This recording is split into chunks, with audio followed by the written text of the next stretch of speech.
Welcome back, listeners, to another week of A World of BCD, where today we're going to explore the unknown.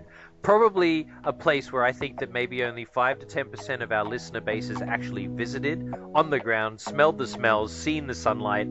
But right now we are traveling all the way down to the depths of Latin America, where we are visiting with one of my favorite colleagues, only because I'm biased and she's on the HR teams down there, Ursula Dvorkin, who is going to give us an experience of what it's like to live in Latin America.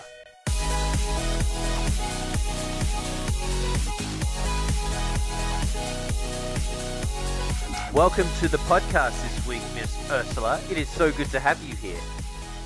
Oh, thank you, Chica. I am glad to be here also. And you are one of my very first southern colleagues. I say southern because you are quite some distance from where I sit right now. Ursula, why don't you just tell the world that's listening, who are you, where are you from, and what is your responsibilities at BCD? Yes. Well, I live in Argentina. I am the HR manager for Argentina, Chile, and Peru here in BCD. I've been in BCD for 8 years and a bit more. And well, my special role here is to be the consultant of our leadership, to be the supportive of our colleagues, and try to create a good atmosphere, a good environment at the office and around the other countries. So I am very happy with that. Thank you for sharing that. And for our listeners, this is one of our first podcasts all the way down in the bottom of Latin America. Are you in Buenos Aires? Where are you? Yes, I am in Buenos Aires. And we have an office there. And could you maybe talk to us a little bit about the office in BCD, Argentina? Yes, of course. In Argentina, we have an office in the suburbs of the city. It's in Munro. We are almost 90 people here, and some of our colleagues work at home. And in some occasions, they are partial or part-time home, and in some other occasions, they are full home office. Wow. So. And Ursula, when it comes to the office there, you said about 90 people. What is the typical makeup? Do we have a lot of travel consultants? Is it a whole lot of different organizations that are sitting in the office? Maybe you can talk us through what that feels like. Oh yes, thank you. No, a lot of functions. We have, for example, travel agents. We have program management people. We have M&E consultants. Of course, HR. We have a huge variety of employees and functions at the office. Do we have offices in Chile and Peru as well? Yes, we have. Which one's the biggest office? Well, I think it's in Peru. Really? Yes, in Peru, because in Peru we are almost 100 employees, and in the case of Chile we are almost 60 employees, but in Chile we are part of Cocha. Cocha is our partner there, and Cocha has almost thousands of employees. Wow. It's a big one, yes. And Ursula, are you separate from Brazil, or is it just that you manage Peru, Chile, and Argentina? Do you interact with Brazil a lot? And maybe you can start to talk us through in Latin America. How does the business work down there? How do the partnerships work, etc.? Yes. Well, I am not the HR manager for Brazil. We have Simone there, which is my colleague. But Brazil is bigger than Peru also, because they are almost 400 employees. Woo. Yes, it's bigger. And well, last year we started to be wholly owned, because in the past in Brazil we used to have a partner also, but now we are wholly owned. Ursula, in Brazil, what is the main city that our office is located? Yes, in São Paulo. Okay. And in Peru, what city is it located? In Lima. And in Chile? Both are, yes. and in Chile, in Santiago. And thank you for the geography lesson, because if any of the listeners are like me and have never visited Latin America, we need to quickly do all of the math in our heads of where all of these cities are in terms of geography. So when it comes to the actual business, Ursula, as best as you can speak to it, what's exciting for Latin America right now? Where is the business, and how are we feeling we're moving towards the future? Yes, I think that LATAM is a very emerging market. It has been growing a lot. I think that in LATAM we have big opportunities to grow also. Now in LATAM also we have Colombia as Cool. yes, Colombia now is part of BCD family. In the past, we used to have this as an external partner. So in Colombia, for example, that is a new business. We have 100 employees. So Woo. yes, it's a big one also. And the good thing of the business in Latam is that we have a different type of business, because we have the partners, we have the M&E group, we have the travel, we have something that is called like a major type of business that's called majorista. It's very important to keep in that way. The budget in Latam has been achieved and also go over of the number, so that's great.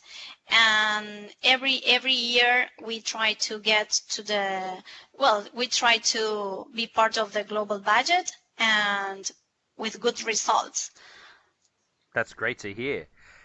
And if we could change hats for a moment, knowing that one of your roles is dealing with the people side of the business, maybe you can talk to us. Is the people side of the business, Ursula, is the workforce young? Is it experienced? What are the people that are walking in through our doors to join BCD?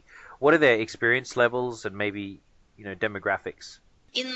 Specifically, if, for example, in my 3 countries, I can say that we have senior employees in general.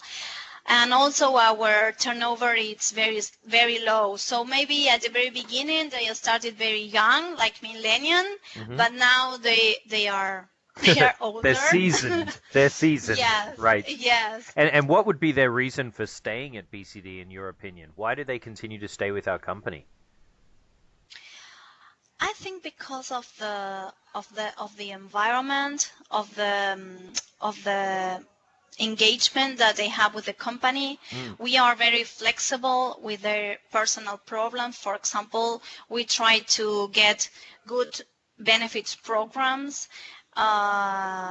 We try to have an open culture at the office.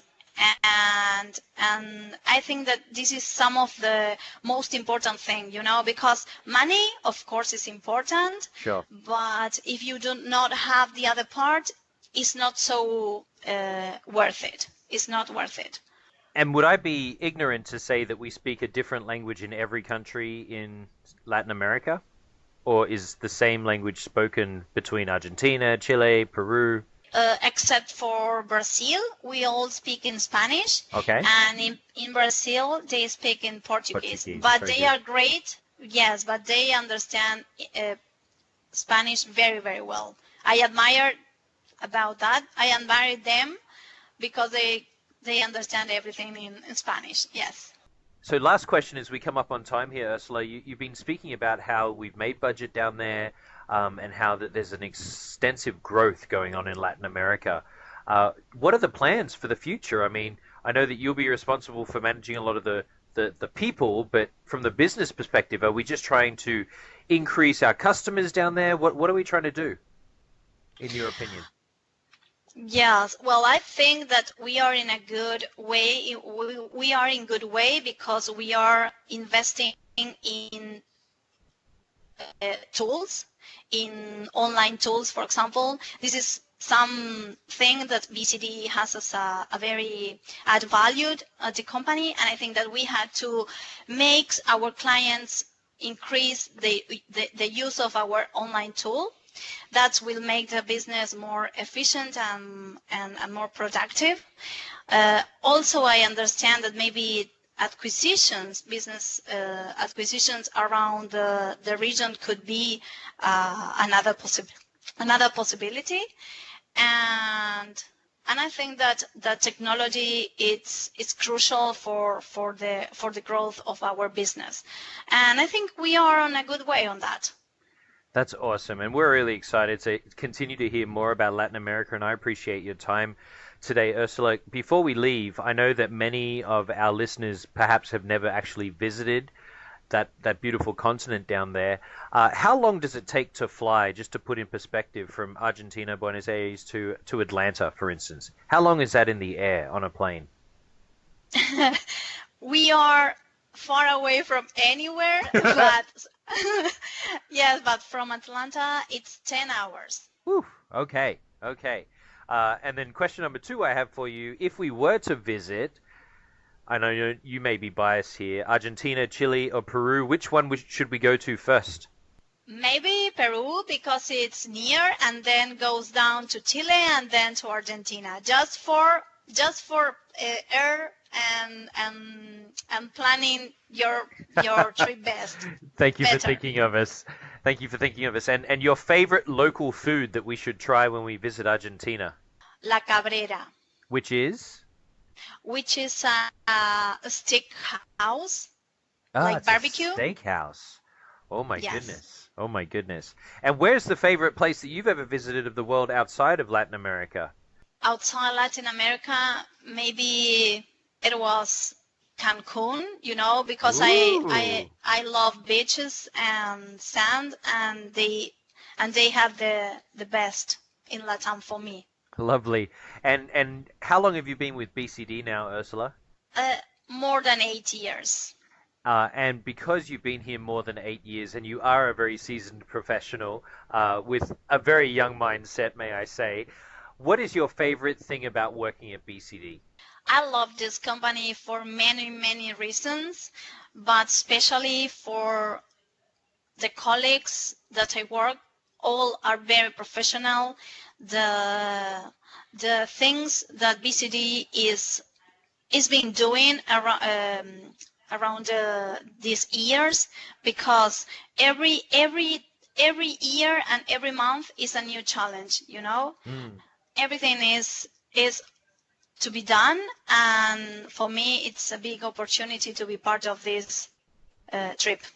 And we love that you could join us today, Ursula. Thank you for your time, and say hello to all of our colleagues down there in your local office, and hopefully we will all get to visit you very soon.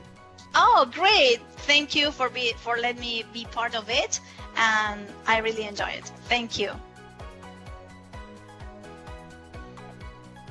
And a big shout out goes to Ursula, because she was super nervous, because obviously English is not her first language. So what a rock star to jump on and give us, as best she could, an overview of her region. And to all of our listeners out there that have never visited, please keep Latin America at the front of mind when you're making decisions, especially when you think global, because they are an up and coming emerging market, as we said, and often left off the map as we talk about the big markets throughout the world. So thank you again, Ursula, and thank you for tuning in, listeners. We'll see you next week on A World of BCD.